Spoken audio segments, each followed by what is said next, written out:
каде потекнува гордоста? Во Библијата, поточно во книгата на пророкот Езекијел, 28 глава, 15 и 17 стих, е наведено од кого потекнува гордоста.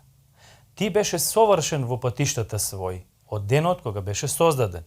Се додека не се најде во тебе беззаконие. Од убавината твоја се возгордија срцето твое. Тука станува збор за сатаната или ѓаволот.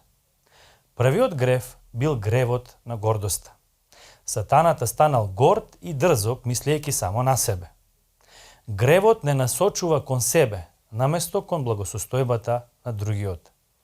Сатаната станал зол заради себичноста, па својот дух на гордост го пренел и на нас.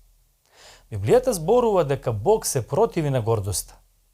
Во Мудри изреки, 8 глава, 13 стих е запишано дека Бог ја мрази гордоста и високомерноста. Кога имаме горделив став, Бог не може да комуницира со нас. Бог не може да ни помогне ако ние сметаме дека се е во ред со нас, иако всушност не е. Ова е нашиот најголем предизвик ако себе си не се гледаме во вистинското светло и ако не се откажеме од собствената гордост, Бог не може да ни помогне. Библијата ја детектира гордоста како наш најголем непријател. Еве како Бог гледа на гордоста. Ке дојде ли гордоста, ке дојде и срамот, но мудроста е во смирените. Мудри изреки 11.2. Ничком ке паднат гордите погледи човечки, и она што е високо кај луѓето ке се понизи. Исаја, 2 глава, 11 стих. Понизниот е подобар од горделивиот. Проповедник, 7 глава, 8 стих. Што е лекот за гордоста? Понизноста е лекот за гордоста. Бидејќи гордоста доаѓа од насоченоста кон себе, понизноста доаѓа кога нашиот поглед го насочуваме кон другите. Понизноста не значи да мислиме дека ние сме полоши од другите, ниту пак дека имаме лошо мислење за нашите способности. Тоа не значи да се биде потполно ослободен од размислувањето за себе.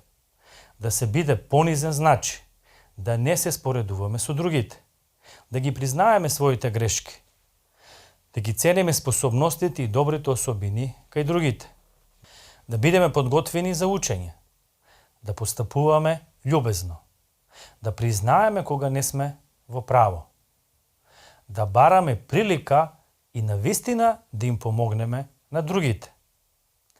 Ако се трудиме со Божја помош да ја градиме понизноста во нас, ќе бидеме многу позадоволни од животот. Нашиот живот ќе има повеќе смисла. Ќе бидеме поспособни да ги издржиме лошите моменти. Нашите односи со другите ќе бидат се подобри.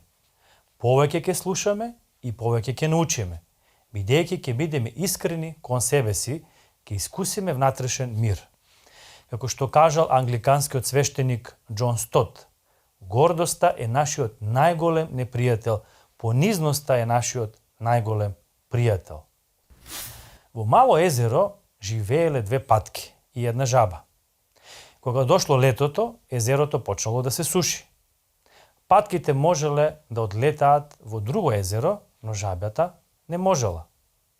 Еден жежок ден, кога езерото било речиси суво, жабата ги замолила патките за помош. Конечно смислиле план. Патките во своите клунови ќе држат стап, а жабата сустата ќе се фати за стапот. Така, носејќи жабата, ќе може да одлетаат. Додека така летеле, ги забележал еден човек. Бил зачуден од она што го гледал. Колку добра замисла, рекол гласно. Се прашувам кој се сетил на ова. Жабата ја отворила устата и кажала: јас. Во истиот момент паднала и смртно настрадала. Библијата вели: пред погибел гордоста врви и припаѓање надменоста. Во Мудри изреки 16 глава 80 стих. Да се молеме Бог да го реши проблемот на нашата гордост пред да паднеме и да настрадаме.